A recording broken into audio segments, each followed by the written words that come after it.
Veja no ICL Notícias, segunda edição. Eu tô cansado de ver empresário falar da carga tributária. Traição na Câmara. À disposição para construirmos uma pauta positiva para o país. Hugo Mota surpreende o governo e pauta para hoje. Votação que pode derrubar proposta do IOF. Vigilância nas redes. Embaixada dos Estados Unidos no Brasil vai monitorar estudantes que querem entrar no país. Garganteiro Mó. Trump mente sobre guerra e diz que bombardeio dos Estados Unidos terminou o conflito no Irã. That ended that war. This ended that with the war. O ICL Notícias, segunda edição, está no ar.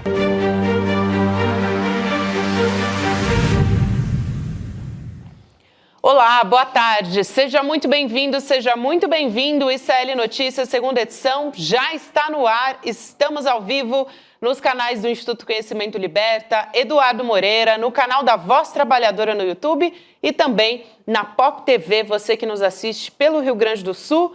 E boa tarde para você que nos ouve pela web rádio São João, diretamente de Quixadá, no Ceará. Chico Sá já está a postos aqui comigo, Heloísa Vilela também.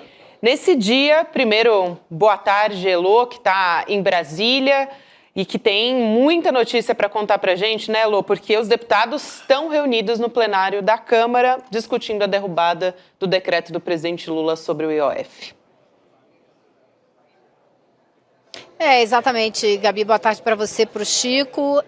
E os deputados, a gente não deve dizer assim de uma maneira tão coletiva, porque é meia dúzia de gatos pingados. E é outro sintoma de que essa votação não deveria estar acontecendo. Existem outros detalhes que mostram que ela é uma votação um tanto absurda, porque o presidente Hugo Mota decidiu contrariar as regras que ele mesmo disse que seguiria quando tomou posse. Por exemplo, respeitar o Colégio de Líderes. Ele não discutiu com o Colégio de Líderes a colocação desse tema em pauta. Então, ele já desrespeitou uma das regras, desrespeitou todo o Colégio de Líderes. E por aí vai. Então, é um momento bastante difícil, viu, Gabi? A sensação que a gente tem, sensação não é notícia, né? Mas a observação e a sensação que a gente tem é que existe um sentimento aqui meio que cheira golpismo, sabe? Uma sensação de golpismo no ar e que essa medida está sendo votada hoje com dois objetivos principais. Um, a eleição de 2026 para enfraquecer o governo e tentar vencê-lo. A outra é que é uma votação absolutamente ideológica. A centro-direita e a extrema-direita se juntaram na pauta que é, para eles, prioritária. Estado mínimo, reduzir o tamanho do Estado, neoliberalismo na veia, e a população vai sentir os efeitos se continuar dessa maneira. A Elo já trouxe a urgência da notícia, sim. Chico, meu amigo, mas você está aqui do meu lado. Boa tarde para você também. Boa tarde, Gabi, Elo, comunidade CL de Porto Alegre, a Quixadá, estamos no Brasil inteiro. Eu acho que é uma tarde de sabotagem ao governo, sabotagem explícita, coloca uma votação dessa importância, sem ninguém, tá todo mundo, no deputado do Nordeste está no São João ainda, tem gente de férias na Câmara, mas coloca para votar na birra, naquela história de peitar o governo, enfraquecer o governo. Na chantagem. Na chantagem total, no que me lembra muito aquele papo do senador Ciro Nogueira na Faria Lima, quando ele diz que a ideia do Congresso é sangrar o governo, deixar o governo Lula sangrando até a eleição de 2026. Isso hoje, o Hugo Mota, que é ali uma mistura do Eduardo Cunha, com quem aprendeu muito, e do Arthur Lira, né, vai operar, vai colocar em ação tudo o que o Ciro Nogueira prometeu a Faria Lima naquele vídeo que o ICL revelou para o Brasil inteiro, que era um vídeo feito do senador do Piauí com banqueiros da Faria Lima. Aquele plano está em ação e hoje tem um dia importante, que é esse dia de sabotagem que a Elô está contando aí pra gente. Eu vou trazer um pouco de contexto dessa proposta. Na sequência, vamos ouvir a Elô, que está ali na cobertura. E também, a Elô falou, citação não é notícia, mas é importante ter esse termômetro, por exemplo. A gente sabe que está vazio, porque a Elô está lá acompanhando diretamente de Brasília. Essa medida, né, que eles estão tentando derrubar e que o Hugo Mota pautou hoje para derrubar esse decreto do governo federal de aumento do IOF, é para reforçar o caixa. Então, ela tem um potencial de arrecadação importante, a estimativa de 10 bilhões de reais ainda nesse ano. E essa decisão, é claro, foi diretamente, né, sentiu o governo diretamente, porque os deputados ali da extrema-direita estão fazendo campanha contra o aumento do IOF, não é de hoje. Eles estão preferindo cortar recurso, né, de outras áreas para reforçar o caixa. E o Hugo Mota, ele nomeou um parlamentar, isso é muito importante, né, Lô? Que é um parlamentar bolsonarista, como relator dessa proposta para derrubada, que é o deputado Coronel Crisóstomo, do PL. Eu queria que você contasse um pouco melhor, né, quem é essa figura.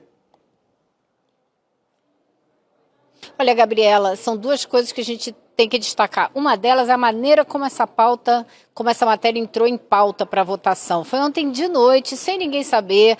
Hoje, o líder do PT aqui na Câmara, Lindbergh Farias, disse que soube pelo Twitter, soube pelo X, que essa matéria ia ser votada, porque o acordo era que a Câmara aguardasse as medidas que o governo federal vai apresentar de corte nas isenções de impostos, porque o governo vai dar de isenção de impostos 800 bilhões de reais.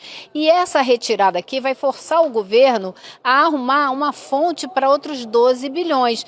Então, poderia muito bem resolver com um corte linear nessa isenção de impostos. Não esperaram, colocaram aqui em votação e com este deputado bolsonarista em particular. Lindbergh disse hoje cedo, numa coletiva que deu aqui na Câmara dos Deputados, que isso parecia realmente uma provocação ao governo, colocar este deputado, né, tão bolsonarista, para relatar esse projeto. Então, fica muito claro que existe um objetivo maior nisso tudo, que não é só resolver o problema desse IOF. Eles ficam dizendo aqui, o povo não aguenta mais pagar as contas, não aguenta mais ter que ser o financiador dessas medidas. Ao mesmo tempo, Gabriela, eles estão votando aqui, aprovaram aqui, mandaram para o Senado uma medida que vai aumentar o número de deputados aqui na casa, vai colocar mais 18 deputados aqui dentro. 18 deputados significa verba de gabinete, apartamento, né, funcionários, mais emendas, porque vai ter que distribuir com eles também. Hoje até o senador conservador Girão, do Novo, falou que era um absurdo, no momento em que está se falando em cortar gastos, falar em aumentar esses gastos. É de uma hipocrisia completa e absoluta. Ao mesmo tempo, Gabi, eles querem forçar o governo a fazer o quê? Cortar gastos da saúde e da educação. E votaram aqui outro de uma medida que vai permitir, veja isso, vai permitir que as emendas parlamentares individuais e de comissão sejam usadas para pagar salários da saúde. Claro que não é da saúde pública, não é do SUS, porque isso quem paga é o governo. Salários de saúde na área privada, ou seja, eles já vão tentando forçar o governo a começar um certo desmonte da saúde pública e já estão arranjando jeito de financiar a saúde privada. Você veja o que é essa ideologia, o que é esse pacote ideológico, que não tem a menor preocupação com gastos, cortar gastos. O Girão mesmo, o senador Girão, disse hoje que colocar mais 18 deputados aqui vai custar mais ou menos quase R$1 milhão por ano de novos gastos. Então, ninguém aqui está preocupado com gastos, sabe? É isso, Elô. A gente está vendo imagens ao vivo aqui na tela, enquanto você estava falando. Também estava acompanhando aqui, mais ou menos a gente não estava conseguindo ouvir, né? Mas estava acompanhando aqui a movimentação na plenária. Já dá para dizer que, por maioria, os deputados rejeitaram um requerimento para adiar essa votação. Então, o negócio segue. Eu acho que eles estão. O Hugo Mota está determinado mesmo a derrotar o governo. derrotar o governo na questão do IOF, que, na verdade, não é só isso que está em jogo. Está em jogo, como a Elô acaba de falar, verba de saúde e de educação. Aí eles querem levar no mesmo arrastão programas que estão dando muito certo, como o Pé de Meia e outras histórias do Ministério da Saúde, que o Padilha tem imposto agora um ritmo de mais visibilidade, um ministério que tem se destacado muito mais do que um pouco antes, né, na própria gestão do Lula. Então, é um ataque a esses programas que têm mais visibilidade do governo Lula. Ou seja, é tentar enfraquecer o Lula para a eleição de 2026. Por favor, Elô. Sem dúvida, eu acrescentaria outro ponto aí, Chico. Na sexta-feira de manhã, vai ser o dia inteiro, vai ter uma audiência pública no STF, convocada pelo ministro Flávio Dino para discutir as emendas parlamentares. É uma audiência pública que vai trazer pessoas de todos os setores, inclusive juristas.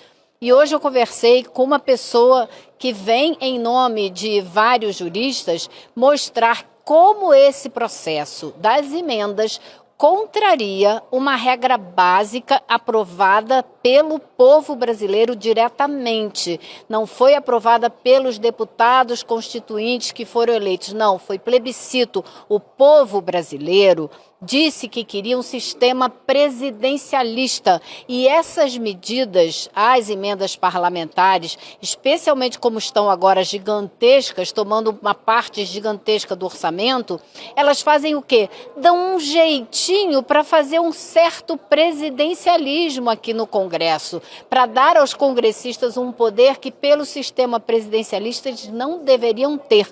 Então eles estão votando aqui hoje, sabendo que na sexta-feira vai vir aí mais um capítulo muito importante dessa queda de braço que o ministro Flávio Dino herdou e abraçou para tentar colocar de volta nos trilhos a democracia brasileira do sistema presidencialista. E eles não querem, porque, claro, eles estão hoje em dia controlando uma porção do orçamento gigantesca. Exato, eles ganharam a eleição para prefeito, a última eleição, baseado nessa ideia do orçamento. Houve um sequestro do orçamento, que é uma coisa ali pensada ainda pelo Arthur Lira, mas que só é ampliada agora na gestão do Hugo Mota. Então, esse sequestro do orçamento permite esse tipo de coisa. Permite, inclusive, esvaziar o governo Lula e deixá-lo realmente enfraquecido para a eleição de 2026. Aí você vê a sinuca que o governo está, né? Porque você não tem também poder de mobilização nas ruas para derrubar essas decisões do Congresso. Você não tem sequer como amedrontar esse Congresso que toma esse tipo de decisão. Então, fica um corredor aí muito difícil para o Lula trilhar até o próximo ano. Elô, eu também queria chamar aqui, aproveitar que a gente está falando a respeito disso, o posicionamento por parte do governo. O Fernando Haddad, primeiro, usando as redes sociais para falar sobre essa proposta de aumentar o IOF. Então, ele diz o seguinte: o decreto corrige uma injustiça, combate a evasão de impostos dos mais ricos para equilibrar as contas públicas e garantir os direitos sociais dos trabalhadores. Na sequência também, a gente tem um trecho de uma fala do presidente Lula. Ele estava num evento hoje e ele defendeu a gestão do ministro Fernando Haddad. Então, vale a pena a gente assistir? Vamos lá. Vocês sabem da seriedade com que o Haddad trata a economia. Você sabe que nós estamos há quase 3 anos tentando consertar a economia. Primeiro foi a PEC da transição. Depois o arcabouço fiscal, que nós tivemos coragem de dizer que por mais que a gente arrecadasse, a gente não poderia gastar mais que 2,5%. Aqui, só para a gente fechar esse bloco também, a própria ministra das Relações Institucionais, a Gleisi Hoffmann, também, ela fez até um posicionamento mais técnico, né, quando ela defendeu essa medida, explicando por que, né, que esse decreto ele traz os ajustes necessários para execução do orçamento de acordo com o arcabouço fiscal, olha só, aprovado pelo Congresso. Então, ela ressalta isso logo no início da fala, né?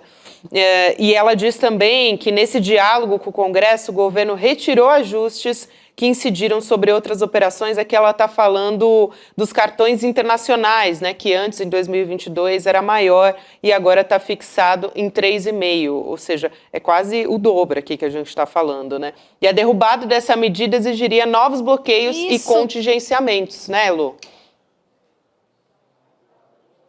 Isso, Gabi, você pense o seguinte, no governo Bolsonaro, o imposto do IOF era 6,5% ou 6,8%. E aí ele baixou uma medida antes de deixar o governo, obrigando a que esse imposto fosse reduzido nos anos subsequentes e estabelecendo o nível de redução. Então, hoje ele está em 3,5% porque o Bolsonaro deixou essa bomba armada para detonar no colo do governo Lula. E agora o Congresso não permite que o governo aumente esse imposto, nem 0,5%.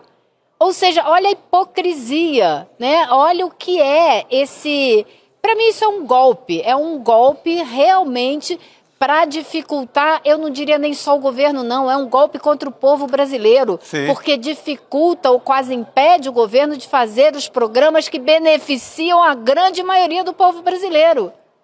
Isso é um absurdo. E eles vêm dizer que é a população que não quer esse projeto, sabe? Então, tá difícil a coisa aqui hoje, viu? É claro, também a população não vai querer quando você não passa toda a informação completa para ela, né? Então fica parecendo que é um aumento do nada. Quando você não diz que no governo Bolsonaro era 6,38 e que vai passar o IOF, e ele arma uma arapuca para o governo Lula, ele baixa para 3,5, e deixa essa bomba no colo do Lula, e quando a população não sabe disso, claro que ela vai dizer, menos impostos, etc., vai naquele coro genérico que a oposição tem pregado.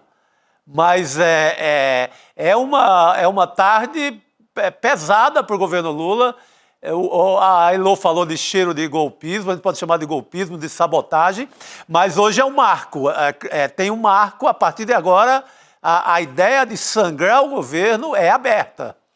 Tanto que eu aposto, né, Chico e Elô, que se você perguntar para qualquer pessoa se ela é a favor de justiça social e tributária, né, e aumentar imposto para os mais ricos, para os bilionários, eu acho que a resposta vai ser óbvia, né? Mas se você manipular essa informação, é claro, fica parecendo que é um aumento por um aumento. Aliás, tem um outro trecho aqui do presidente Lula, que ele não mencionou ali ipsis literis, né, que era um aumento no IOF, mas ele estava criticando os empresários que reclamam de carga tributária. Só que esses mesmos empresários, eles não falam, eles silenciam sobre a desoneração bilionária do governo brasileiro. Então a gente vai assistir esse trecho também e volta a falar. Vamos lá. A nossa carga tributária hoje, aumento, ela é menor do que a que era em 2011. Mesmo assim, eu estou cansado de ver empresário falar da carga tributária. Só não fala de 860 bilhões de fiscais de desoneração. Mas fica olhando para o dinheiro da educação para a gente cortar. Não é possível. Não vai dar certo. Uns sempre muito ricos e a maioria sempre muito pobre. Qual é o prazer que a gente tem na vida? É isso, certeiro, né? O Lula... Eu acho que não podia ter sido mais claro, né, Gabi? Exato. Revoltado com razão, né? Porque eu acho que toda essa intenção do governo, nesse pacote embalado ali para fazer uma certa justiça tributária, o próprio Lula vê a essa altura que está rolando uma tremenda sabotagem em torno disso e talvez nem aquela medida...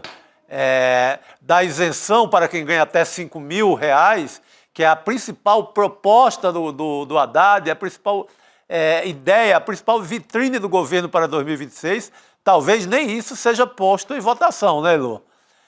Você pega um Congresso que está agindo declaradamente contra a população, assim, numa linha de inimigo do povo mesmo, você vê que não vai sair nada daí, né? Pois é, agora há pouco eu conversei com o líder do MDB aqui na Câmara, o Isnaldo Bulhões Júnior, e ele é visto como um aliado do governo. Em vários momentos realmente tem sido nos últimos 2 anos.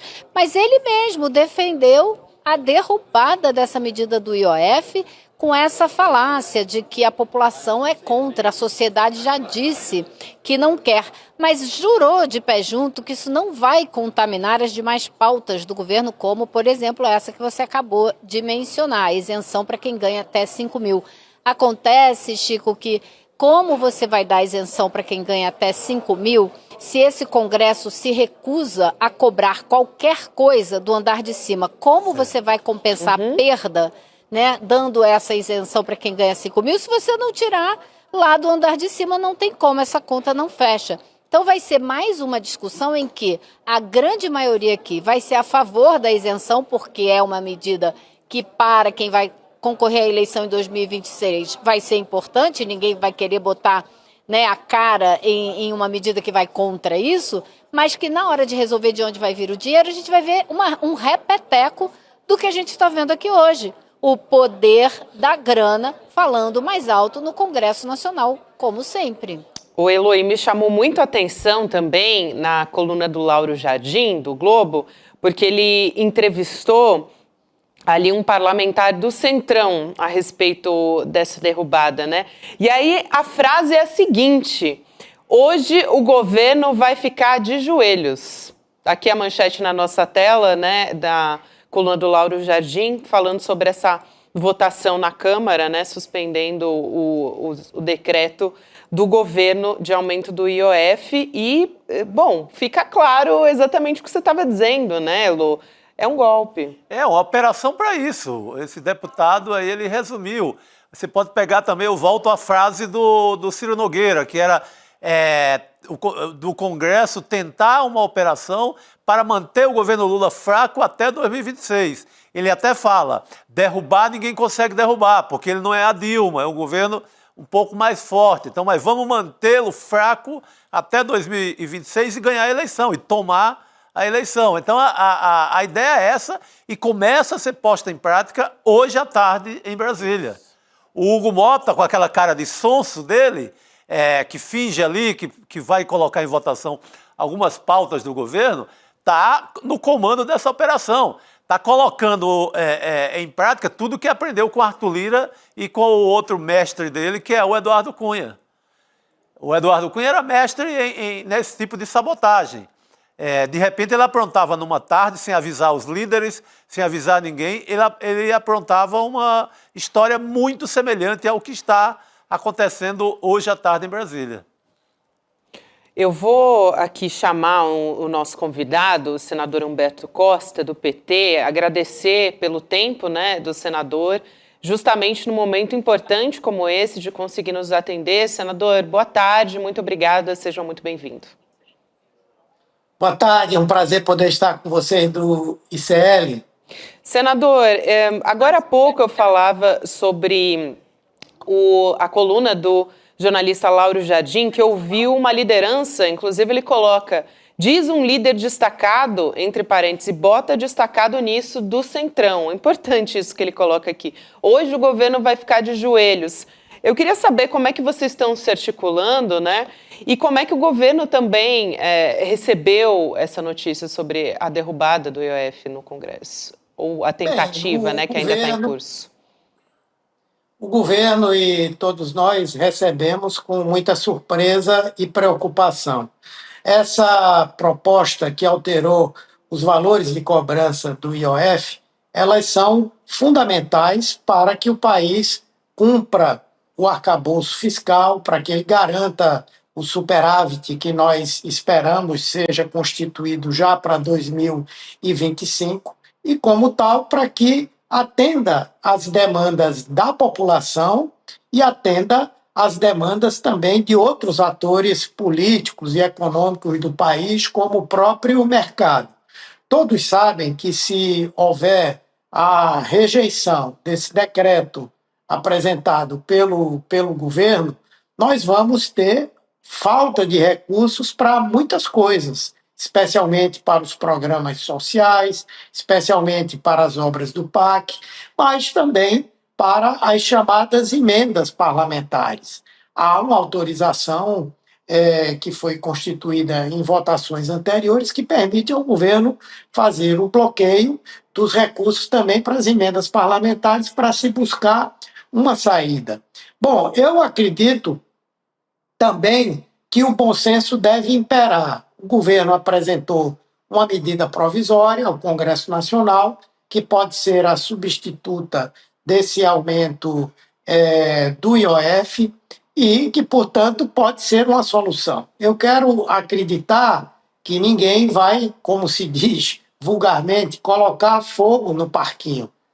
Na verdade, haverá, sem dúvida, um prejuízo para todos e para o Congresso Nacional como um todo. Então, estou muito confiante de que o presidente Lula, juntamente com a articulação política do governo, vão encontrar uma solução para que o país não ingresse numa situação de insolubilidade, não é? E, portanto, eu quero crer que nós vamos conseguir. É verdade que existem questões que são de menor monta, que faz com que o Congresso, em muitos momentos, atue e haja assim, como, por exemplo, o pagamento de emendas parlamentares, as confusões que o Congresso tem com o Supremo Tribunal Federal, como se o presidente Lula, como se o governo tivesse interferência no Supremo Tribunal Federal para autorizar as emendas parlamentares da forma como estão, ou para impedir investigação sobre o uso das emendas parlamentares. Eu acho que, se isso permanecer como está, se não tivermos uma solução, eu acho que nós ingressamos numa era muito difícil para a governabilidade, para a independência entre os poderes e para o Brasil como um todo. Elô. Senador, pelo que eu entendi do que o senhor está falando, parte do que a gente está vendo aqui hoje na Câmara dos Deputados com essa votação surpresa, porque não foi discutida com o Colégio de Líderes, está relacionada com esse enfrentamento que o STF vem fazendo das irregularidades ou dos exageros, né, das emendas parlamentares. E os congressistas enxergam nisso um trabalho do governo e não do STF. Mas até que ponto o senhor acredita que isso é uma resposta? A gente vai ter essa audiência pública na sexta-feira no STF sobre emendas, né?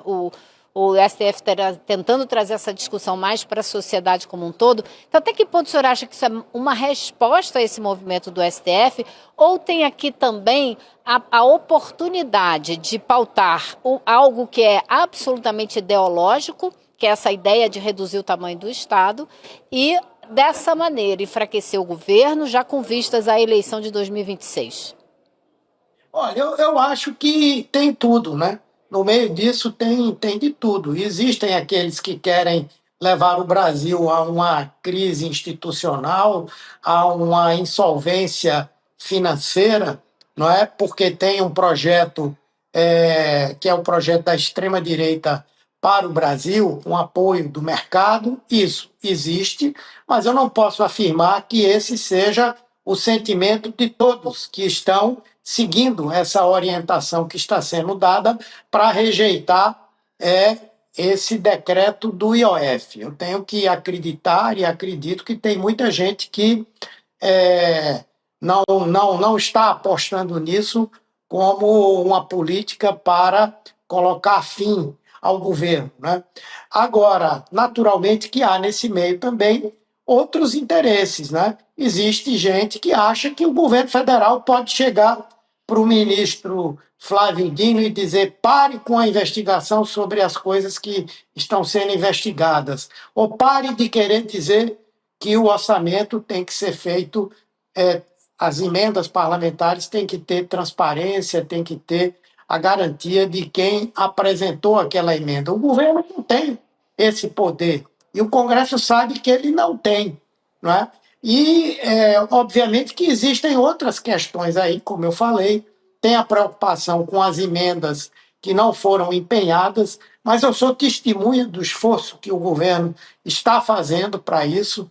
É bom lembrar que o orçamento foi aprovado muito recentemente, existe todo um procedimento para que os recursos possam ser executados, e aí eu não consigo entender muito essa impaciência, porque todo mundo sabe como é que as coisas funcionam e que, no final, o governo faz. É importante lembrar que, comparativamente com outros governos, basta olhar a execução orçamentária de 23, a execução orçamentária de 24, o governo cumpriu tudo que havia sido politicamente acertado com o Congresso e cumpriu o que a lei define, porque a lei define que essas emendas são impositivas. Então, as pessoas sabem que não é má vontade do governo, são eventuais empecilhos burocráticos, mas tudo isso será pago, né? Então, eu quero acreditar no bom senso. Não acho que as pessoas queiram incendiar o país ou queiram colocar o governo de joelhos, como foi dito aí por um líder. Muito provavelmente deve ser um líder da extrema-direita que faz parte do Centrão também, porque muitos do Centrão estão nessa posição, né? E eu quero saber o que é que o Brasil vai ganhar com o governo Lula de joelhos, como eles estão dizendo. Exato. Boa tarde, senador. Prazer falar contigo mais uma vez. Senador, o que é que se faz na prática no dia seguinte a uma derrota desse naipe, uma derrota que se prevê para logo mais na Câmara? O que é que o governo tem de arma para agir amanhã de manhã e não ficar de joelhos como a oposição está querendo, está festejando? Qual é o trunfo? O que é que o governo Lula tem para amanhã de manhã, depois dessa sabotagem de hoje? Eu acho que o governo ele tem a sua capacidade de diálogo, a legitimidade que o governo tem, e o governo tem também a possibilidade de garantir que aquilo que é do alcance do governo, como a execução das emendas parlamentares, vai acontecer, não é? Também procurar encontrar uma solução que não seja a do aumento do IOF. Para isso existe a medida provisória que já foi mandada pelo governo para o Congresso Nacional, também é uma expectativa que nós temos. Está se votando a derrubada do IOF, mas não se está votando a medida provisória, que é uma alternativa, inclusive, ao aumento do IOF. E o governo vai pensar outras ações, entre elas, por exemplo, um corte linear nas isenções fiscais, para que nós possamos, assim, ter os recursos para cumprir o arcabouço fiscal. Não é? Exato. Obrigado. Senador, muito obrigada pela sua presença e um bom trabalho para o senhor por aí. Eu que agradeço. Um grande abraço a todos vocês do ICL. Um abraço, até uma próxima, senador. A Elo continua com a gente. Elo, a gente vai continuar acompanhando, né? Aqui a gente está de olho também na votação na Câmara dos Deputados, que está acontecendo agora, e a qualquer momento a gente traz atualização.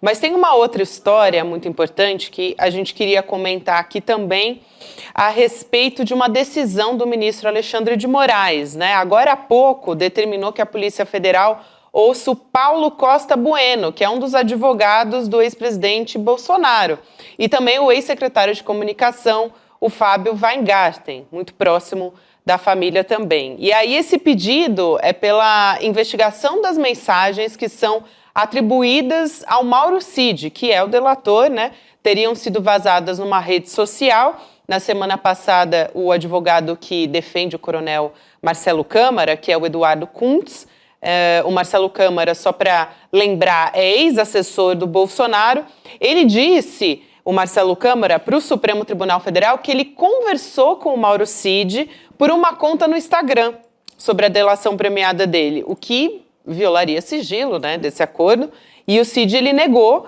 que ele usou esse perfil no Instagram para falar sobre a delação premiada dele, mas fato é que agora essa situação vai ser colocada ali em prova, né, Lu? Eu acho que isso tudo assim, é muito interessante por vários motivos. Tem gente tentando falar dessa história do Mauro Cid como motivo para acabar com a delação premiada, derrubar tudo que ele disse, anular tudo que ele falou. Eu acho que o que mais pode acontecer nisso é derrubar os privilégios que ele teve com a delação premiada. E o Mauro Cid, de repente, encarar uma cadeia, coisa da qual ele já aparentemente tinha se livrado.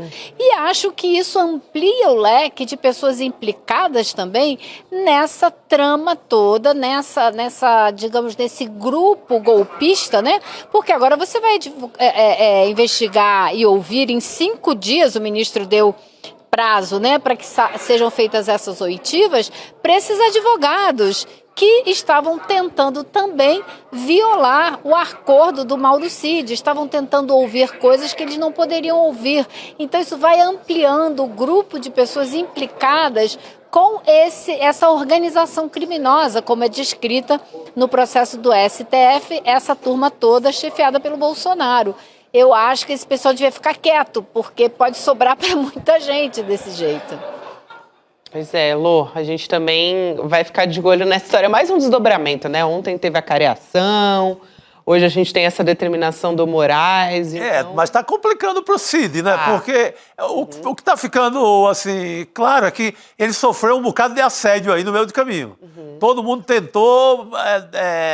fazer com que ele não fosse muito a fundo na delação. Tipo, tirar uma lasquinha da delação. E ele, em algum momento, esteve conversando com a turma. Ele abriu a guarda também, porque ele quis agradar... Não é? Ele quis agradar um pouco o outro lado.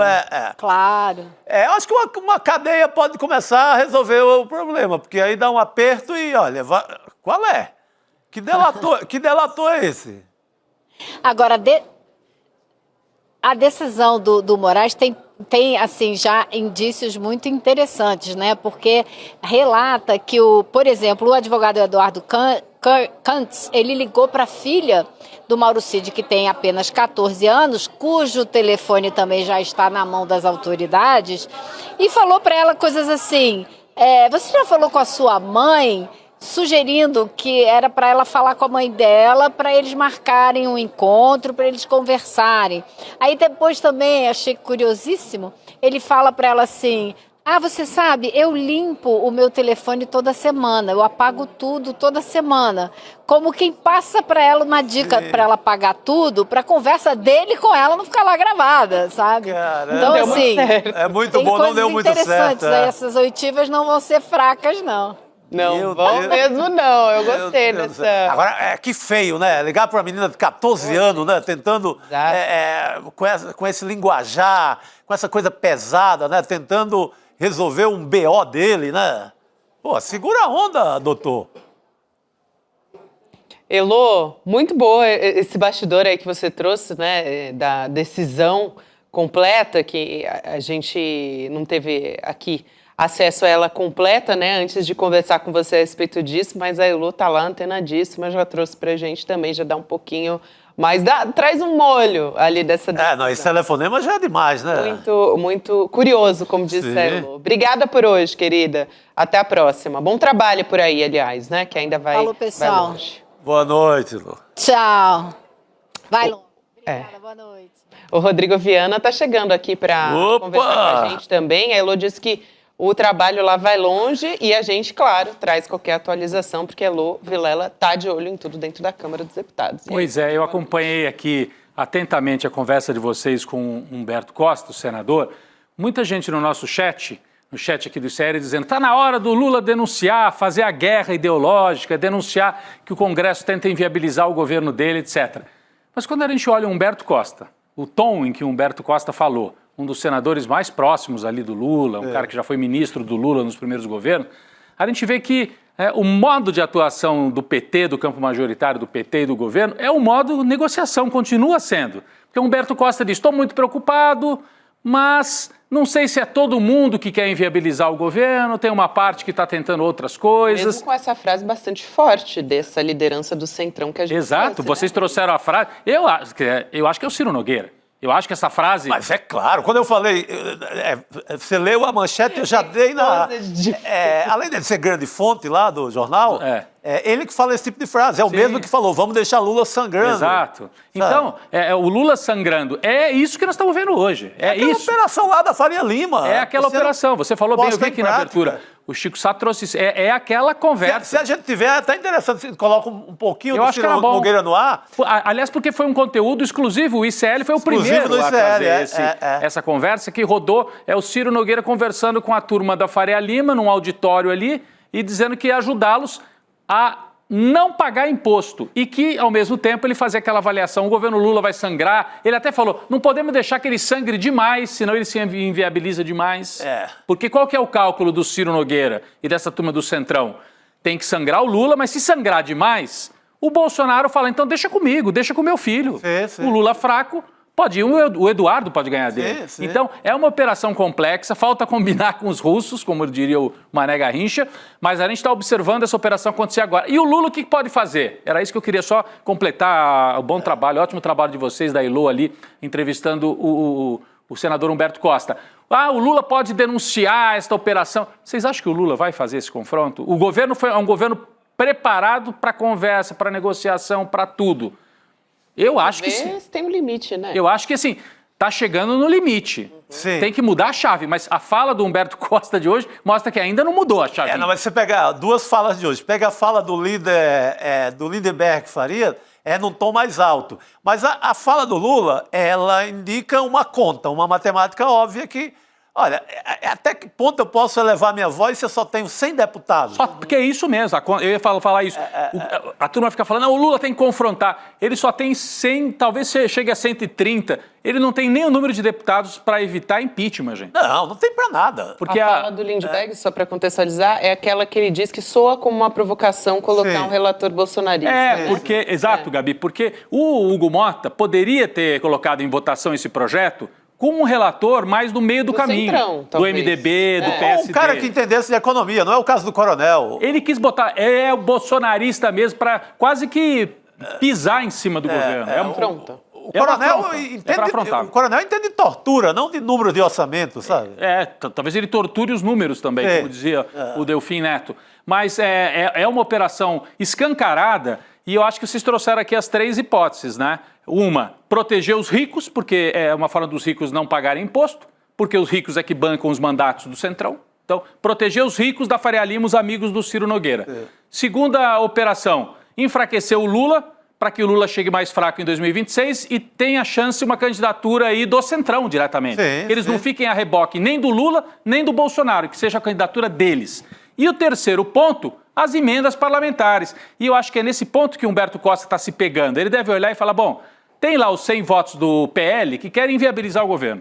Tem lá uns outros tantos que estão protegendo os financiadores dos seus mandatos. Mas tem principalmente deputados que estão bravos, porque as emendas não estão sendo liberadas na velocidade que eles gostariam e porque tem o STF agora com o Flávio Dino em cima. Então, talvez a maior causa desse imbróglio que nós estamos vendo hoje seja até a questão das emendas. Né? Seja a questão das emendas. Talvez seja essa a maior causa. E essa votação hoje, o governo derrotado, prejudica um pouco também a questão das emendas. Sim, porque daí você bloqueia as emendas. Então... E se você pegar o festival de denúncias que tem saído e um pouco nessa conta aí do Supremo, do Flávio Dino, hoje saiu de um médico deputado de Barueri que pegou a emenda e levou para fazer obras de luxo num condomínio aqui em Barueri. Hoje saiu que o deputado Isnaldo Bulhões, esse líder do PMDB, que segundo a Elo não está muito satisfeito, levou acho que 7 milhões para o Hospital da Família em Alagoas.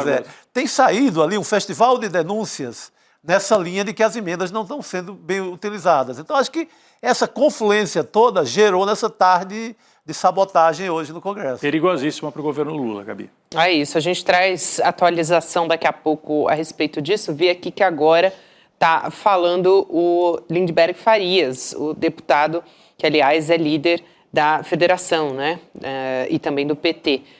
Bom, a gente vai já falar sobre uma votação importante que está acontecendo lá no Supremo Tribunal Federal, um julgamento decidindo sobre a responsabilidade das redes sociais.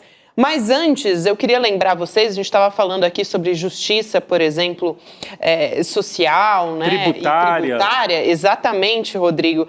E a gente vai ter nesse domingo a aula do Eduardo Moreira, Investir é para Todos, justamente pensando em levar, né, aulas sobre investimento, para você que nunca investiu na sua vida, não sabe por onde começar, esses erros mais comuns, como é que funciona o mercado financeiro, tudo isso, também como aplicar o dinheiro com segurança. O Edu Moreira traz essa experiência de mais de 20 anos de mercado financeiro para a gente. Então, nesse domingo, a gente vai ter aula dia 29 de junho, né, esse domingo, vai ser às 8 horas da noite, ao vivo, online, é para todo mundo, basta se inscrever em icrn2.com.br e deixar seu e-mail lá para receber o link de que a nossa aula está começando. Vale muito, muito a pena. Lá, a gente tem um programa de educação financeira, né, que talvez vocês conheçam, a gente fala sempre aqui, que é o Investidor Mestre. A gente já teve mais de 70 mil alunos e agora esse é novo, é completamente atualizado, então vale a pena assistir também nesse próximo domingo. Ótimo. Boa. O convite entender o cenário da economia, entender isso o aí que também, faz com aquela exato. sobrinha de nada de dinheiro, mas vamos fazer o quê? Num juro de 15%. Vai para onde? É isso aí, a gente traz informações a respeito agora das Big Techs, né, da regulamentação das Big Techs. O Supremo Tribunal Federal retomou hoje esse julgamento, como eu falava, que é da responsabilização das plataformas pela publicação dos conteúdos dos usuários. Então, né, como que as plataformas estão vigiando o conteúdo que está circulando por lá. Esse julgamento foi retomado com o voto contrário do ministro Edson Fachin, mas com o parecer dele, mesmo com o parecer dele, o Supremo já tinha formado maioria pela regulamentação das Big Techs. Então, falta definir agora um consenso sobre as normas, como aplicar essa decisão, né? Porque é realmente ali precisa de uma discussão bastante aprofundada e a gente não tem uma legislação sobre isso, tanto que essa discussão ficou completamente parada no Congresso Nacional, né? Eu até fiquei curioso, Gabi, eu não consegui acompanhar o voto do ministro Fachin, mas você falou aí rapidamente, surpreendentemente, né? O Fachin não se alinhou com a maioria do Supremo. Já tinha 7 votos, a gente tem até aqui o quadro com assim, o balanço de como é que ficaram os votos lá dos ministros do Supremo. A maioria ficou a favor de regular, olha aí, ó. Dias Toffoli, Luiz Fux, Luiz Roberto Barroso, Flávio Dino, Zanin, Gilmar Mendes e Alexandre de Moraes. Todos esses pela regulação, ou seja, as Big Techs têm responsabilidade, estamos falando de Facebook, de Instagram, da Meta, do Google e tal, têm responsabilidade pelo que se posta ali. Contra a regulação, o André Mendonça já tinha dado o voto contra. E o Fachin hoje se somou não com a maioria, mas com o André Mendonça. E a gente sabe que é surpreendente. É surpreendente. Do eu fiquei Fachin, curioso, né, para ouvir os argumentos do Fachin. Você pega até o Luiz Fux, que tem sido mais próximo da direita. Tem votado mais de forma muito conservadora, votou para regulamentar. E o Fachin foi para o outro lado. O lobby das Big Techs é muito pesado. Mas talvez tenha algum argumento outro aí do Fachin. Porque faltam votar ainda ali no quadro, queria só se a gente pudesse colocar na tela de novo, por favor, faltam votar 2 ministros, né? Isso. O Cássio Nunes Marques, que normalmente se alinha com o André Mendonça, mas vamos ver, né, também, e a Carmen Lúcia, que deve ficar com a maioria. Com certeza. Então a gente deve ter aí 8 votos a favor da regulação, e o que a Gabi falou que é o importante, né, Gabi? Regulação como? Né? Como é que se dá? Quem é que vai fiscalizar? Quais são os princípios? Isso é que falta definir e o Supremo vai ter que definir isso. Com certeza, isso diz respeito à proteção dos usuários também. A gente vai conversar com a Cris Serra a respeito disso. Esse julgamento ele está falando especificamente, né, principalmente, sobre um artigo ali, que é o artigo 19 do Marco Civil da Internet, que proíbe a responsabilização das plataformas por conteúdos publicados pelos usuários, com exceção de medidas judiciais, o que dificulta bastante essa regulamentação e, justamente, a proteção de todo mundo que usa as redes sociais, né, Cris? Boa noite para você. Boa noite, Gabi, Chico, Rodrigo e nossa comunidade. Esse julgamento é muito importante, estava acompanhando aí o começo da discussão com vocês.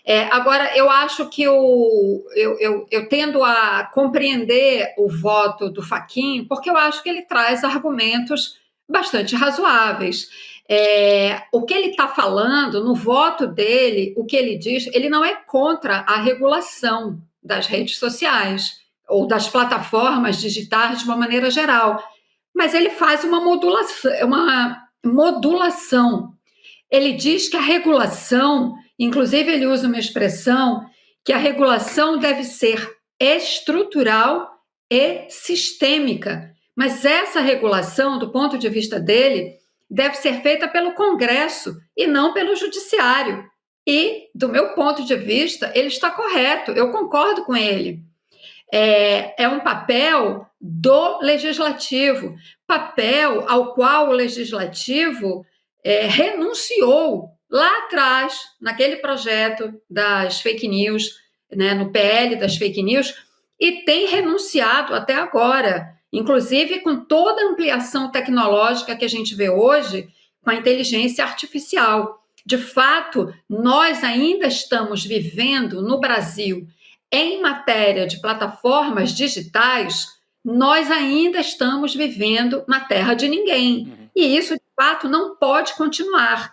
A modulação que o Fachin faz, é que essa regulação seja feita pelo Legislativo e não pelo Judiciário. Agora, ele, de fato, destoa dos colegas, dessa maioria que já está formada e com a qual eu também me filio. Vocês vejam que o tema, de fato, é complexo, porque é cheio de nuances, né?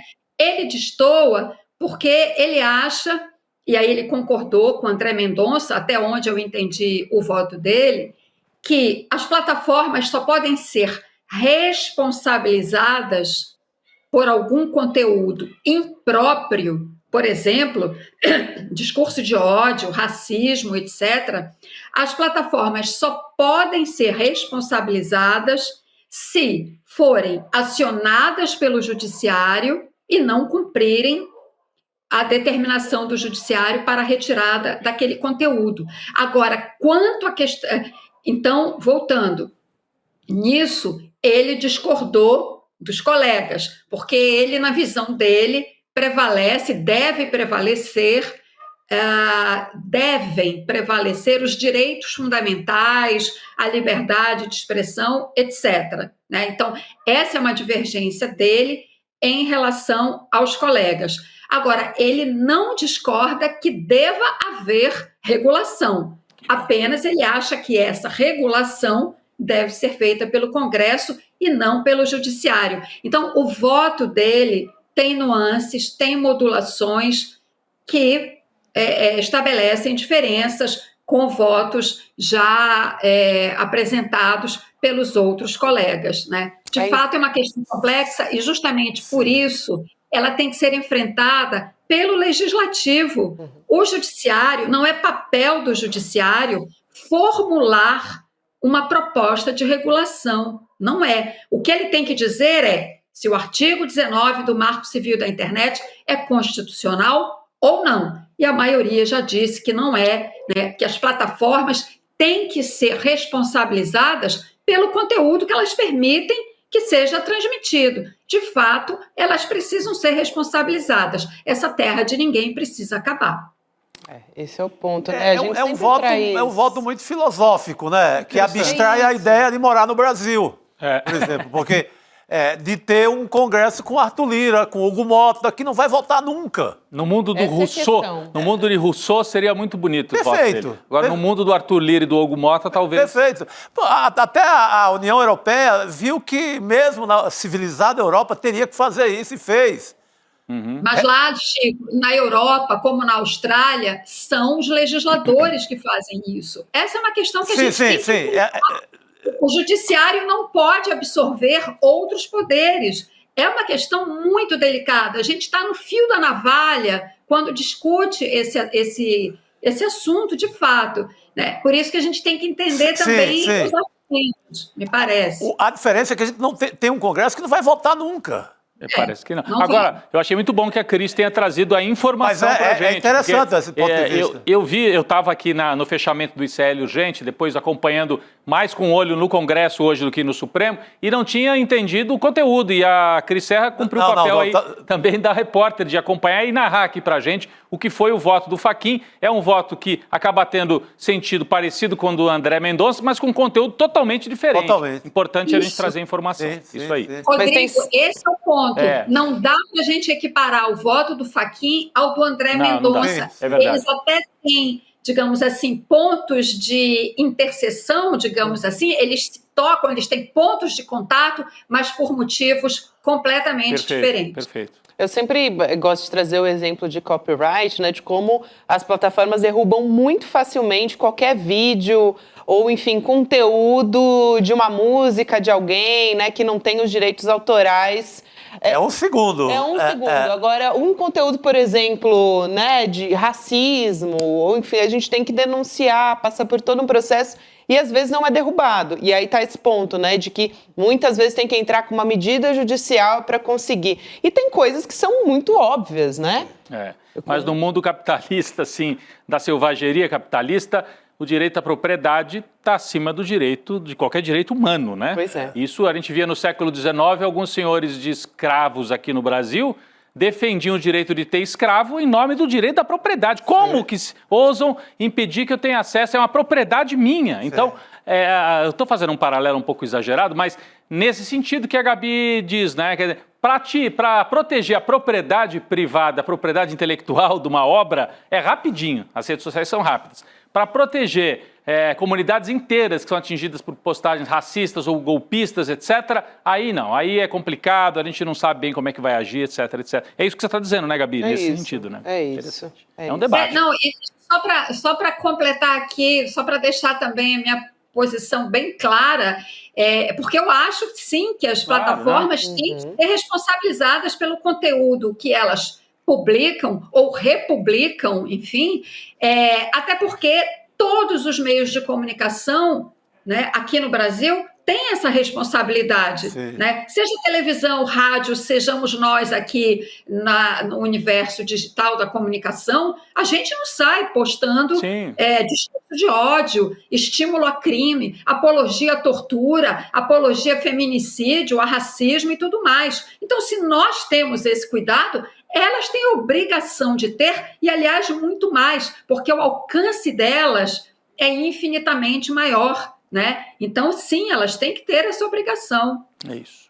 Tem uma outra história que eu quero trazer aqui para a gente conversar a respeito dos Estados Unidos, gente, sobre a Embaixada dos Estados Unidos do Brasil, que divulgou hoje um comunicado. Olha só essa história, já que a gente está falando de redes sociais, né? Dizendo que vai monitorar as redes dos estudantes que estão pedindo visto para entrar no país. Então, no momento em que o presidente dos Estados Unidos, o Donald Trump, né, tem feito uma política de imigração, né, horrorosa, para dizer o mínimo, expulsado milhares de pessoas em condições vexatórias dos Estados Unidos, a gente tem esse comunicado também em paralelo. Tem um texto dizendo que a medida é uma maneira de impedir a entrada de estudantes que representem uma ameaça à segurança nacional, além de pessoas consideradas hostis aos Estados Unidos. E hostis ao governo, à cultura e aos princípios fundadores do país. O que pode ser qualquer coisa, né? Pode ser qualquer coisa, né? É uma coisa absurda. Então, na prática é o seguinte, você para conseguir o visto tem que abrir a sua rede e mostrar que você nunca fez uma crítica ao Trump, nunca disse que os Estados Unidos são imperialistas, que os Estados Unidos bombardearam o Irã, etc, etc, etc. Senão você não vai ganhar o visto. Isso o que é? Não é um ataque à liberdade de expressão que os Estados Unidos se apresenta como defensor. Inclusive o Trump diz que as redes sociais não podem ter nenhum tipo de limite, como o Brasil coloca alguns limites aqui. Aí faz isso, né? Porque ataca a liberdade de expressão. Mas eles estão atacando muito mais, mais, com esta medida, por exemplo, entre outras, né? Eu lembrei daquela ficha, né, Cris? Que tinha uma fichinha que você preenche quando vai entrar nos Estados Unidos, que você já militou em alguma organização comunista, já foi a passeata, já fez isso, fez aquilo. Isso aí é um avanço dessa fichinha, é pior ainda, né? Uma única vez eu preenchi essa ficha para pedir um visto de trabalho, que eu precisava ir num evento lá nos Estados Unidos. Eu falei, não é possível que estão me perguntando isso. Não, você já teve ligação com organizações terroristas? Só faltava eu botar que sim, né? Mas também nunca tive. Mas, sabe, perguntar isso é engraçado, né? Não, pergunta se você militou em qualquer coisa. Em qualquer coisa. Pra valer. Curioso. Mas agora é um passo a mais, é isso. Fala, desculpa, Cris. Uma outra coisa muito ruim na fundamentação do anúncio dessa medida, né, que a embaixada aqui fez, é que o visto de estudante para os Estados Unidos é um privilégio. Então, por isso, eles se sentem no direito, né, já que eles vão conceder ao pretendente um privilégio, eles se sentem no direito de violar a sua privacidade. Olha, sinceramente, eu acho que tudo isso que os Estados Unidos estão fazendo, estão construindo, né, essa sociedade totalitária, a sociedade da vigilância, né, é uma sociedade em que eles vão acabar conseguindo, né, fazer aquilo que a gente vê nos filmes sobre a Segunda Guerra, sobre o nazismo, em que você cria uma sociedade de dedo duro, de dedos duros, de pessoas, uma denunciando a outra. Olha, fulano é comunista, fulano já foi em passeata, não sei o quê. Olha, isso é um horror, isso é o pior que pode acontecer para uma sociedade. Eu entendo que muitos jovens estudantes, enfim, não só jovens, né, pessoas que já estão até numa etapa muito mais avançada da sua formação, de doutorado, pós-doutorado, etc., queiram fazer a sua formação, se aprimorar nos Estados Unidos, que de fato tem universidades importantes, mas olha, sinceramente, não vejo como aceitar, se subordinar, isso sim, ficar de joelhos para um país, né, para um poder que te trata dessa forma, né, que faz você se ajoelhar para pedir por favor, para implorar para entrar nesse país e estudar. Um país que, de fato, não quer estrangeiros lá, especialmente alguns estrangeiros, especialmente cidadãos de alguns países. Olha, esperem acabar isso. E isso vai acabar. O governo Trump não é para sempre, a sociedade americana vai reagir, mas, sinceramente, olha, eu, se tivesse um filho querendo estudar nos Estados Unidos agora, eu diria, não vá, não se submeta a isso. Espere, se esse país melhorar um dia, aí você, né, dependendo do que sobrar, do que ficar de pé, e se as instituições de educação ficarem de pé, aí você vai, aí você tenta, enfim, em algum outro momento estudar numa dessas universidades, mas se subordinar a isso, sinceramente, não. Importante, Cris. Falando no Donald Trump também, eu queria entrar aqui no assunto do conflito, né, da guerra Irã com Israel e também com a participação dos Estados Unidos. Ele negou mais uma vez, né, o relatório da Agência de Inteligência de Defesa que foi divulgado ontem pela imprensa, principalmente pelo New York Times, né, dizendo que o bombardeio dos Estados Unidos atrasaram só em alguns meses o programa nuclear iraniano, então que não teve uma efetividade da maneira como estava sendo divulgada, né? O Trump ele mirou 3 das principais instalações nucleares no Irã, de Natanz, a gente pode colocar aqui na tela, né? De Natanz, Isfahan e também a de Fordow. E na declaração, ele deu uma declaração na cúpula da OTAN e AIA, e o Trump ele discordou da inteligência americana, disse que esses ataques atrasaram as atividades do Irã em muitos, muitos anos, querendo justificar, claro, né, tentando justificar a interferência na guerra. E nessa mesma declaração ali na OTAN, o Trump também disse que esse bombardeio foi o que acabou com a guerra. Ele está tentando... É um contrassenso ali. Está tentando sair como vitorioso. Ontem o nosso entrevistado aqui, o professor especialista em relações internacionais, Lucas Leite, né, disse exatamente isso, que os sinais que a gente tem são de que eles atingiram essas 3 bases aí que estavam no mapa, na tela, Natanz, Isfahan e Fordow, mas todos os sinais de que não atingiram a totalidade, né? Especialmente em Fordow, que é uma base com instalações subterrâneas. As bombas, os Estados Unidos usaram aquelas bombas que conseguem atingir bunkers e tal, mas não houve destruição total. Então atrasou a inteligência americana disse para o New York Times que atrasou em alguns meses, porque, claro, tem destruição, as estradas, o acesso, a organização, tudo isso está intransitável, mas que lá na profundidade, sob a terra, não foi atingido o coração mesmo do programa nuclear iraniano. Claro que o Trump vai dizer que não, que ele conseguiu, que interrompeu, que é o teatro, né? O chamado teatro do Donald Trump, né, Gabi? Aliás, a gente tem a fala do Donald Trump, a gente vai passar aqui o trecho desse vídeo, na sequência a gente volta a comentar. Vamos lá. But had we not succeeded with that hit ended the war. That hit ended the war.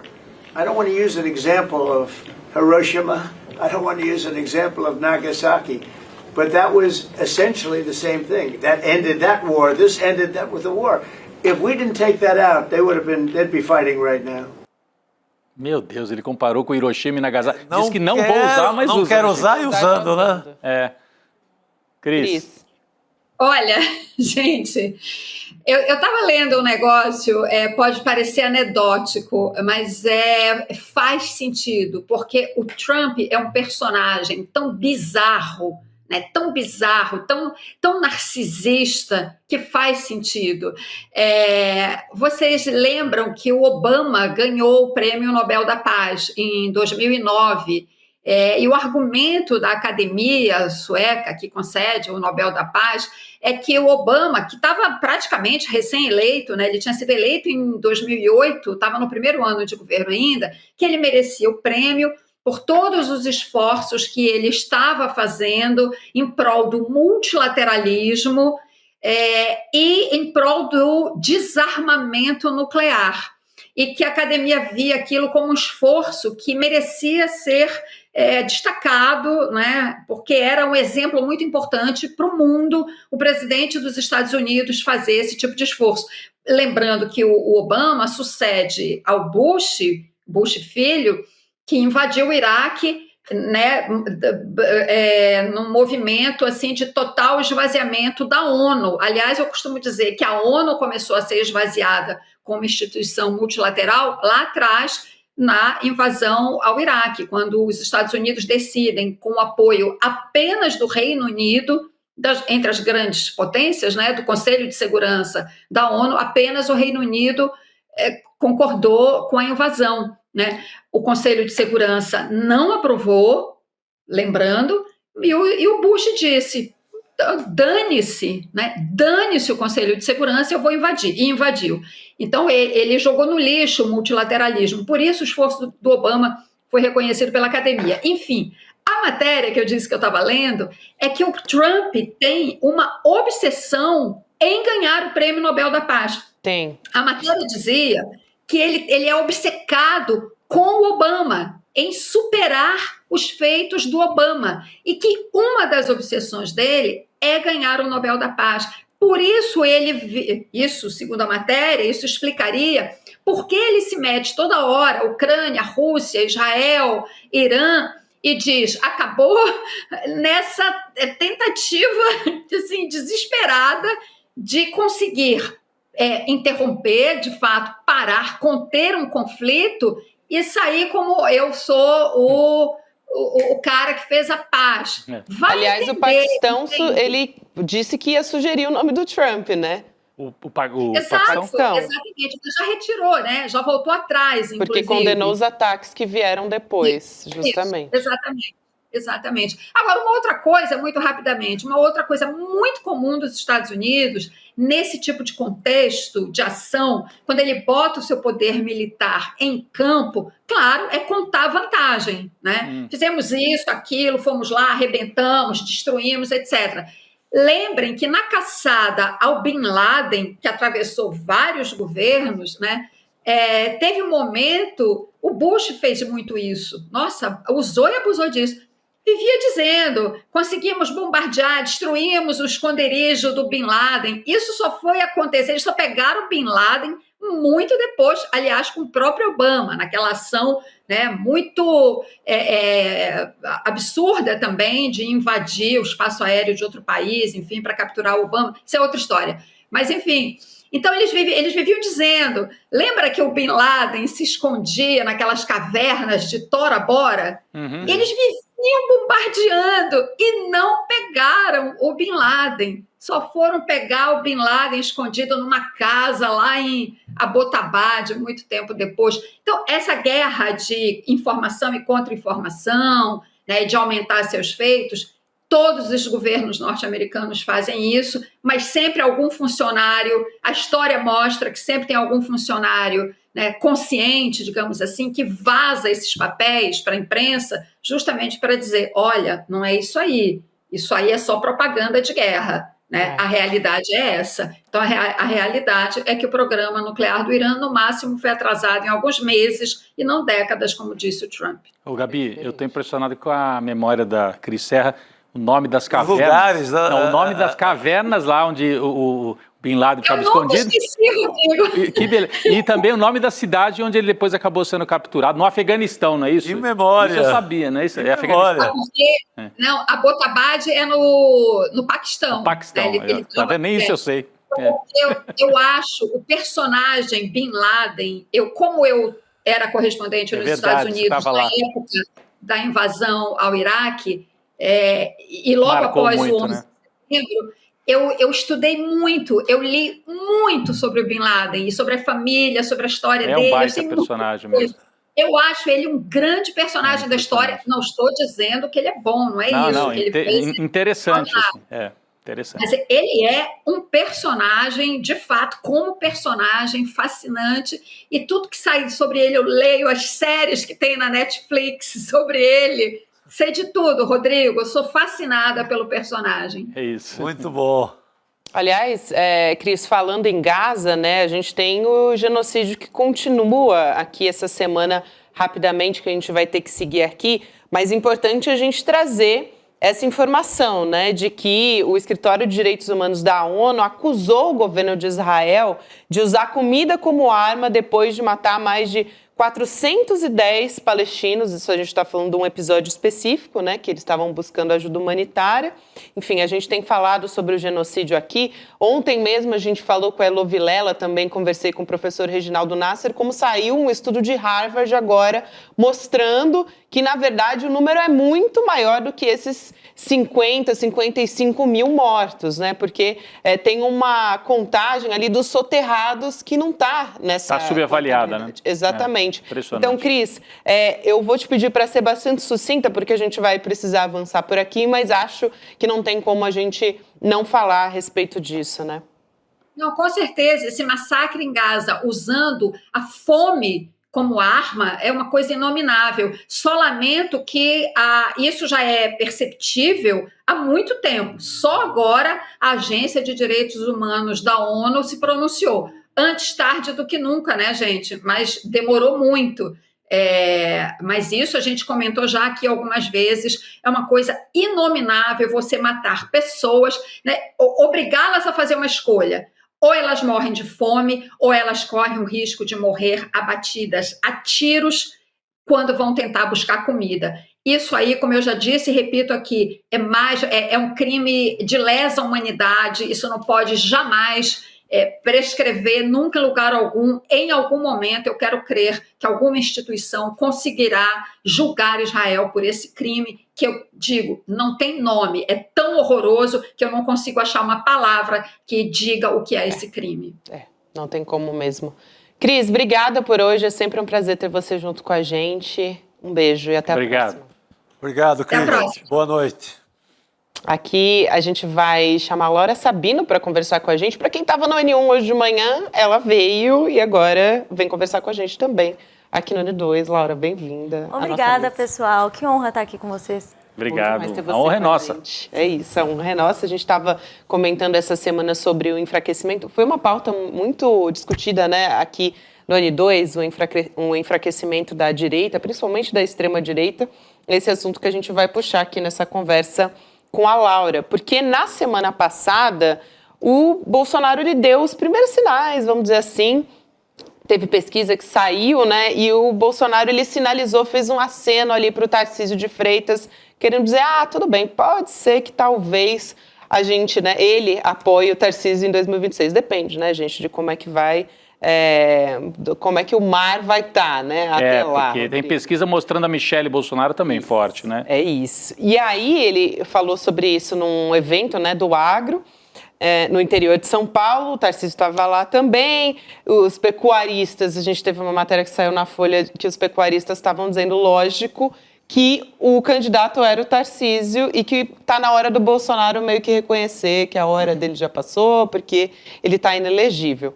Então, Laura, acho que a gente pode começar por aí a nossa conversa, né, sobre como a direita, nesse momento, ela está bastante perdida, parece, né? Eu acho que, sobre esse assunto, é importante entender que essa movimentação que o agronegócio está fazendo, ela é muito decisiva, porque, diferente do que muitas pessoas imaginam, o Bolsonaro não chegou ao poder representando interesses de agronegócio. Ele chegou ao poder porque teve a estrada pavimentada por esses grupos. Então, isso é bem interessante para a gente pensar. E aí, por que o agro está fazendo essa sinalização em relação ao Tarcísio? Existem muitas respostas para isso, mas eu acho que é interessante a gente analisar uma matéria que saiu no Intercept, que pode nos dar várias pistas em relação a isso. Acho que a gente tem para colocar aqui na tela, inclusive. Se a gente puder ir colocando enquanto a Laura comenta. Essa matéria, ela faz uma denúncia bastante séria sobre como houve um negócio entre o colega de Tarcísio e o Tarcísio, que é o Paulo Scaff. Ele vendeu uma terra muito grande, que era um território que era usado para pesquisa científica e foi vendida pelo Tarcísio por metade do preço. Eu vou até pedir licença para vocês, porque eu quero ler os dados, porque eu acho que eles vão enriquecer muito esse debate nosso, que o Tarcísio vendeu essa metade, que era propriedade pública, para a pesquisa científica do agronegócio pela metade do valor de mercado. E aqui trazendo alguns dados para vocês. O governo Tarcísio vendeu a terra por 17,1 milhão, mas de acordo com dados da Associação de Pesquisas Científicas do Estado de São Paulo, o valor médio de mercado era aproximadamente entre 100 milhões a 130 milhões. Ou seja, é um negócio que São Paulo saiu perdendo. E essa matéria ela é bem interessante porque ela denuncia como que existe essa ligação estreita entre eles. Inclusive faziam passeios de cavalo juntos, andavam de formas bem próximas. E aí, sobre esse Paulo, que é interessante a gente pensar, é que ele, e assim, isso... Paulo Scaff. Exatamente. Uma sinalização de como o agro nasce. Porque ele não tem investimento só no agro, ele tem ligação com a mineração, com várias outras empresas, inclusive ele ficou como presidente da Fiesp de 2002 até 2020, o que é um dado importante para a gente ter. Uma longa temporada na Fiesp. É o período, inclusive, do golpe de Estado que a Dilma Rousseff sofreu e que a gente teve a campanha emblemática que é Nós Não Pagaremos o Pato. Os patos amarelos famosos, Exatamente. Né? Então, eu acho interessante a gente pensar que esse tipo de atuação do Tarcísio dá o tom de como ele governa e como que a direita quer governar, como o agronegócio espera que o governo deles seja tocado, que é uma terra onde a ciência é feita como moeda de troca, para negócios com aliados e com amigos, que defende uma liderança que diz defender o Estado mínimo, mas é em relação à saúde, educação e seguridade social ou qualquer projeto que beneficie o povo, mas que o Estado é máximo para os interesses privados. Agora, Laura, você acha, aqui nós temos uma sinalização do agronegócio, né, a Gabi trouxe, dizendo o Tarcísio é o nome que nós queremos, né? A gente já viu essa mesma sinalização por parte do mercado financeiro, por parte dos jornais tradicionais ou da mídia tradicional no Brasil, o Tarcísio é o nome.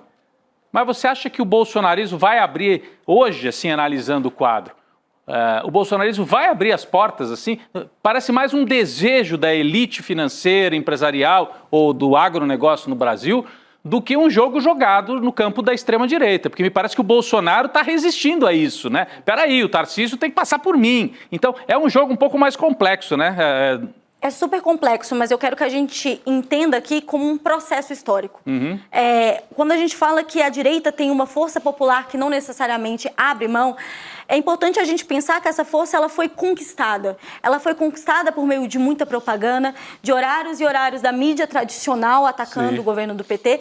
Então, isso foi pavimentado. Eu costumo dizer que até 2010, se alguém virasse para mim e dissesse que a Dilma sofreria um golpe, eu diria que essa pessoa está maluca e não entende nada de política. Em 2016, se alguém me dissesse o contrário, que Dilma não sofreria um golpe, eu diria que essa pessoa que não entende de política. Então, é importante pensar que quando a gente fala de conjuntura, ela não está dada, ela está construída. O que eu acho interessante sobre essa sinalização em relação ao Tarcísio é o seguinte: o agro está disposto, dessa vez, de pegar uma pessoa que discursivamente parece mais gestor, tenta se pintar dessa forma, mas que na prática, como a gente viu, é uma pessoa tão suja quanto o Bolsonaro. Bom, o agro ele já teve disposto a muita coisa, né, Chico Sá? Tipo, bancar plano do golpista, por exemplo, né? Que a gente sabe que nas investigações mostraram ali que estava na caixa de vinho do Braga, financiadores são todos do agro, a maioria é do agro, né? Então. Agora na tentativa de golpe do Bolsonaro, de 2022 a 8 de janeiro. Então, eles estão em todas essas ações. Eu não sei, eu tenho dúvida se o Tarcísio arrisca a candidatura, é só a única dúvida. Mas o projeto, acho que você coloca perfeitamente, é isso. E é o escolhido de todos os segmentos.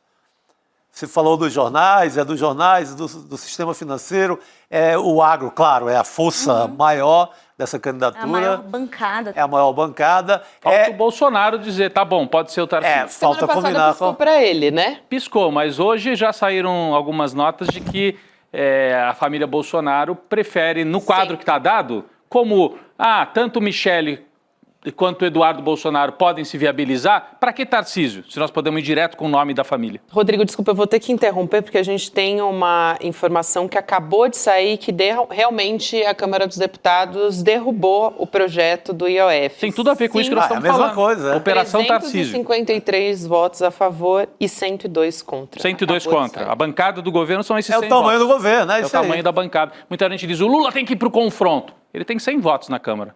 Como é que vai confrontar tá na tela agora. Mas eu acho que sobre isso é interessante a gente... E aí a relação sobre como eu acho que, não o Lula necessariamente, mas como a esquerda deveria agir, é entender que a gente nunca foi a maioria no Congresso. Nunca a gente ou qualquer quadro governou com a esquerda.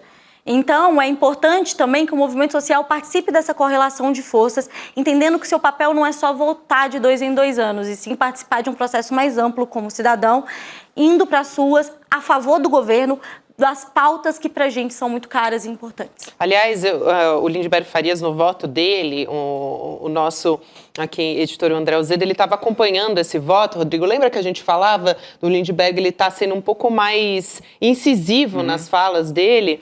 Ele disse, eu não posso dizer que tem abutres de plantão querendo que essa medida atrapalhe o governo Lula. A aprovação dessa medida vai implicar no contingenciamento de 12 bilhões de reais e tal. E ele está falando de corte de programas sociais importantes, porque eles não querem deixar a elite, o andar de cima, pagar os impostos. Eles fazem isso porque acham que podem garrotear o Lula. É isso. Forte, é isso. Né, essa fala? É forte. Por isso eu quis complementar aqui. Mas, enfim, a gente teve, então, essa decisão agora no Congresso Nacional. Vamos falar de mais um episódio do Web Comunistas? Sim, estamos de volta agora. Estamos de volta para a segunda temporada de Web Comunistas, que é um nome que a gente escolheu justamente para provocar, porque a gente é muito acostumado a ver pessoas dizendo que pessoas que se dizem marxistas na internet estão dissociadas da realidade. E esse programa tem como missão ser o contrário disso. A gente tenta mostrar que esses temas, eles se relacionam com a vida e com o cotidiano das pessoas. E é isso que o programa tenta fazer. Ele tenta pegar temas importantes, gerais, que estão em voga, e fazer análises marxistas em relação a eles, entendendo qual a conjuntura que a gente está inserido e qual o processo também que a gente está vendo. E aí, o episódio que saiu hoje é o episódio sobre empresários da fé, que é um problema muito sério. Pesadíssimo. E eu convido todos vocês que estão assistindo a ver esse programa. A gente vai assistir um trecho desse episódio que a Laura está falando, que é o episódio de hoje. Ela está apresentando junto com o Ian Neves, aqui só para esclarecer, né? E tem, enfim, já tem bastante episódio lá. E dá para acompanhar a primeira temporada também, que está junto. Vamos assistir então esse trecho? Vamos lá. Mas logo de cara é importante separar os pastores de bairro dos mercadores da fé. Os pastores de bairro, né, e os crentes do seu bairro, em sua maioria são movidos pela fé, por um vínculo de acolhimento da comunidade. Eu mesma vivo dizendo que lá na minha quebrada, a igreja cumpre não só um papel de conforto em momentos muito difíceis, mas também um espaço de sociabilização e até mesmo uma função cultural e até de proteção social. Enquanto muitos colegas eram mortos na comunidade, a igreja era onde nossos pais confiavam da gente ficar porque sabia que a gente ia ficar seguros lá dentro. Mas existe também os grandes nomes do mercado religioso. Pastores milionários com verdadeiros impérios e com influência política, que nós chamamos de empresários da fé.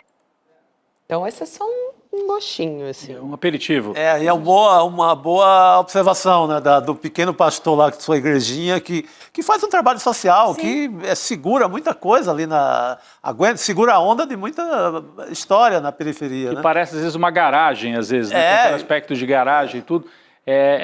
Laura, podia, assim, rapidamente, para quem não conhece, né?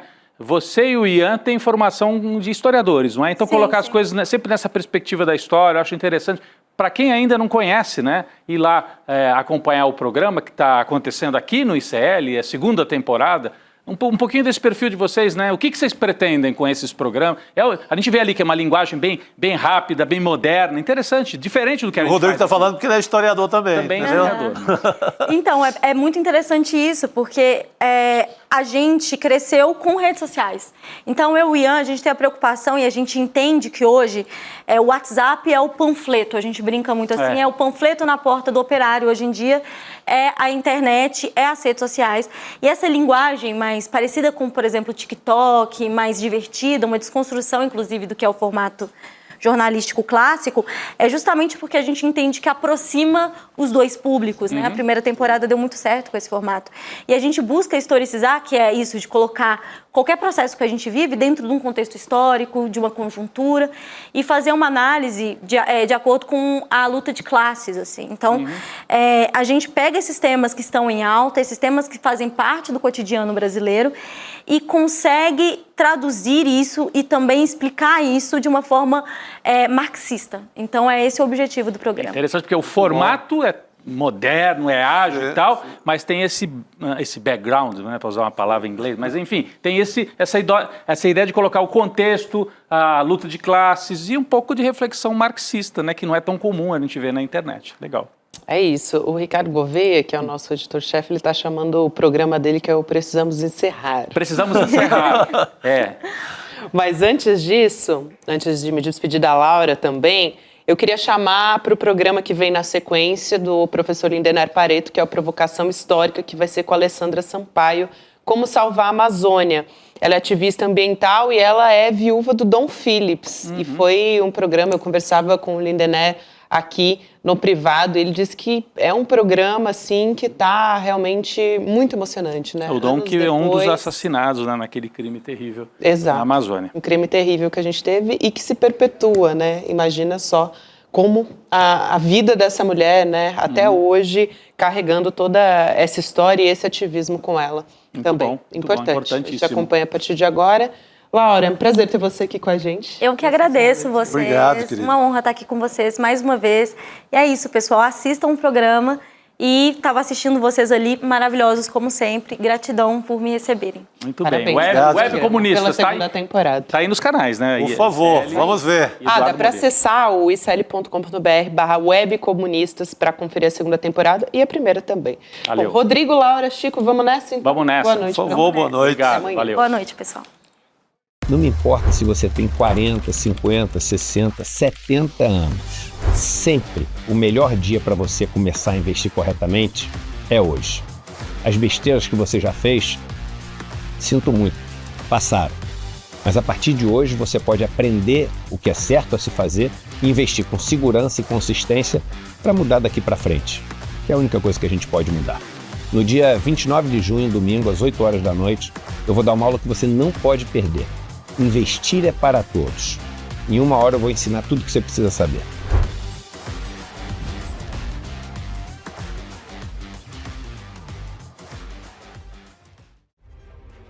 Olá, olá, olê, olê, olê, olá. Eu sou o Lindener Pareto, historiador, E tem um convite especial para vocês para acompanharem o Provocação Histórica aqui nos canais do Instituto Conhecimento Liberta. Toda quarta-feira, às 7h, logo após o ICL Notícias segunda edição, convidados e convidadas que ajudam a gente a pensar o passado, a criticar o presente e a projetar alternativas de futuro para um Brasil diferente, para um mundo diferente. E se no cotidiano dificílimo do trabalho você perdeu o episódio inédito, não se preocupe, você pode assistir também toda quinta-feira a reprise, logo após o Rolê ICL, ao 12h30. Venha para o Provocação Histórica.